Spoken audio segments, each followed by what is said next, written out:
Well, hello everyone. This is Fadi, and I want to welcome you back to a continuation of this fascinating series concerning holes in the narrative, why the standard Islamic narrative is sketchy.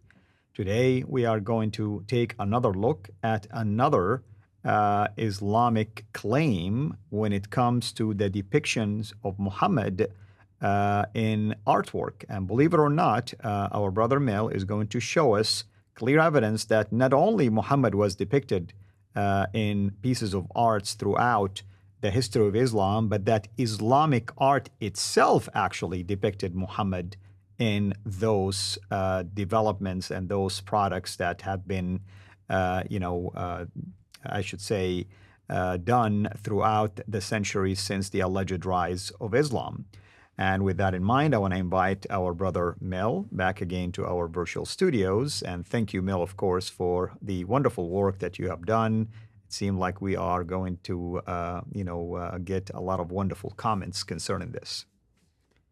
It's great to be back. I think this is probably one of the key videos because obviously this is a hot topic for many Muslims. Many Muslims today think that it's wrong to depict Muhammad in art, and they might be very surprised to find that Muslims centuries ago had no problem depicting Muhammad in art. It seems to be just a recent phenomenon that Muhammad is not depicted in art, and even when he is, he's veiled and so on. But actually, if we go way back to the earliest centuries, we find that they depicted him pretty much like anyone else, and there was no distinction made apart from the fact that maybe he is depicted with a halo, but so were his companions. So it's going to be quite an interesting look. So if we start, I just point out where I got some of this material from there in this slide.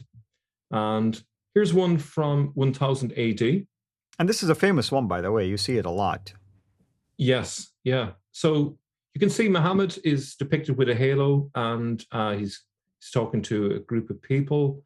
What's interesting, just taking a look at the people here, they seem to be darker skinned, because in the next slide I'm going to show you, there was another version of this done, and it's interesting how it has changed.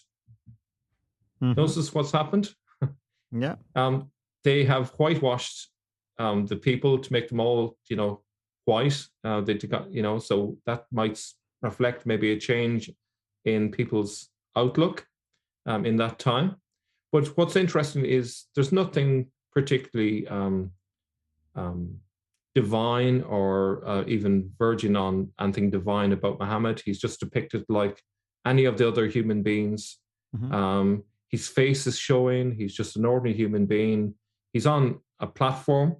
But apart from that, there's nothing special about him, essentially. He's depicted just like any other human being. And it's interesting, in the first one, they're saying he is on Mount Ararat. And so there's a confusion here. Ararat, for instance, near Turkey. If they meant Arafat, they misspelled it, or it could be a connection between the two.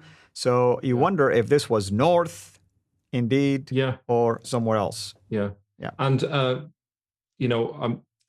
I don't know for certain if the source where I got this, whether they made a typo. So I'd obviously need to double check on that score. But it's interesting that we could be talking about another element here where, as I say, it started as one thing and became something else. Make sure you mention a footnote that I did point it out. Yeah. So here is another one. This is from 1307 AD, or the 14th century. And you can see that Muhammad is depicted here in a sort of more exalted way. So we have an angel appearing above him, putting the seal of the prophet on him. The camels seem to be bowing, and so do the men to his right. They seem to be reverencing him, and so on. So it's a step up from the first one. So in the first one, he's just depicted as a human being. Here, it's being depicted as being a unique human being. It's not quite worshiping him, but it's not far off it. It's certainly exalting him, I would say. Right. Now, if we look at this one here, again, we can see it's the 14th century. His face is depicted. It's a familiar scene.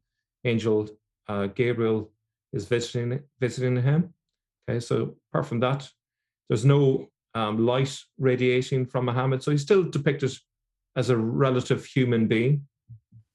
Okay, in this one, it's quite interesting. You'll notice that many of the people in here, in this picture, are depicted as Asians or Eastern That's Asians. true. Yeah, they do look. Even Muhammad himself looks like an Asian to me. Yeah. Now, I've looked into that. I would suggest that um, that at that time, it just depicts, I think, the politics of the time, and the rulers of the time were depicting him more like themselves. I would suggest it doesn't mean that Muhammad himself or the early followers of Islam were from Central or Eastern Asia. I think it just reflects the rulers, but it's interesting nonetheless. Here's another one. Now here we have sort of a move more towards a mythological idea of Muhammad, because he's on the Burak, and so it's kind of moving into fantasy land stuff, you know. And apart from that, he's still sort of depicted as an ordinary human being, but kind of you're now seeing a sort of progression. He's been kind of brought from sort of a normal human being into a kind of mythological type of world. If we look at this one, 1320, as you can see, his face is still visible. Now there may be paint lost from this painting, perhaps, but it could be that there's light radiating from him, or meant to be depicted around him there. I'm not sure. But relatively speaking, he's depicted in a realistic way. His face is certainly showing. If we move to this one here, which is a little bit hard to see maybe, but this is Muhammad born as a baby, and at the head of Muhammad, there is light radiating from him. So now we're kind of getting the indication of him being like a Buddha and an enlightened one. And it's very similar to the nativity scene, and all the people around seem to be sort of prostrating towards Muhammad as if he were a god. Certainly there's that indication. And you notice that it's in 1413 AD, 15th century. And it doesn't look like it's in Arabic, actually, the writing. Right, okay. Yeah. So it would possibly be Persian, do you think? Or it's either that or somewhere from the East, technically speaking. Yeah.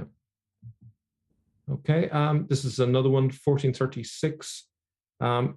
You can see Muhammad is on a burak there on the right-hand side. He doesn't just have a halo, his whole body is radiating light. So he's certainly raised to a higher level now than the other human beings to the left that only have a little bit of a radiation coming from their heads. So what's been suggested that he is the source of the light rather than being just one of many receiving the light. So there's a certain move towards divinization. And look at the location of where this was drawn in Qira'at, Afghanistan, a place that was formerly a Buddhist country. So we can see clearly they are taking Buddhist ideas and applying it to Islam, and it's permeating Islam. Right. And here's another one from 1436, similar idea, radiating light from Muhammad. And what's interesting now is there's a new development. Muhammad's face becomes finally veiled from around 1500. So we're only talking about 500 years ago. In Ottoman areas, images began to show Muhammad with his face covered by a veil, or in some cases replaced by golden flames. His face was not obscured in every depiction, though, and while the tradition of depicting him in human form waned, it never died. So there is, it's very hard to see, but in this one, at the center, you have Muhammad veiled, and you can see the radiant light coming from him. Many Muslims think today that for 1400 years, Muhammad was either never depicted or there was an attempt to veil his image in some way. But as we can see here, this is an innovation. This is not a tradition going way back. They cannot go much further than 500 years ago. And this should really waken up a lot of Muslims who are watching that actually you've been told something that is not true historically. This is a late development, the idea of veiling Muhammad, and it's probably connected to the Sufis. It seems to be them that brought in this idea of veiling. It had a symbolic meaning, but principally his body is still visible. It's not done in an effort to not paint an image of Muhammad, as the hadiths would indicate, say that Muhammad said you're not allowed to paint any human being. There's no recognition of a hadith of that nature. So this is hugely troubling, because you kind of have to question, well, when were the hadiths written that said that Muhammad banned all painting of human beings? It might suggest that actually these hadiths were written sometime after this time rather than before it.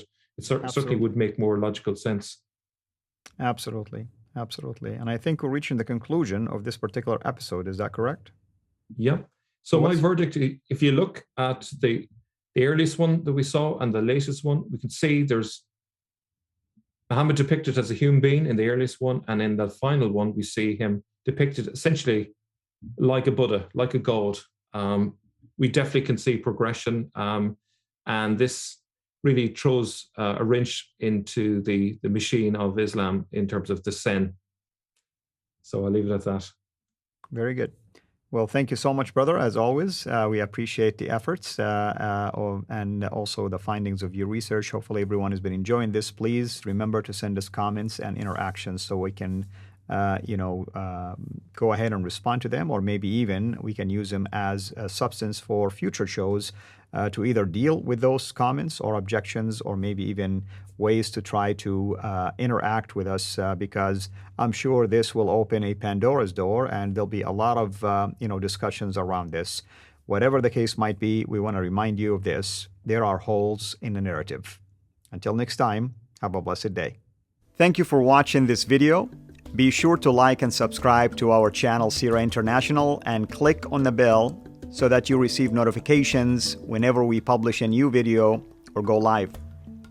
I would also like to appeal to you to consider becoming a Patreon patron by clicking the link right below. By doing so, you can give towards the production of these videos.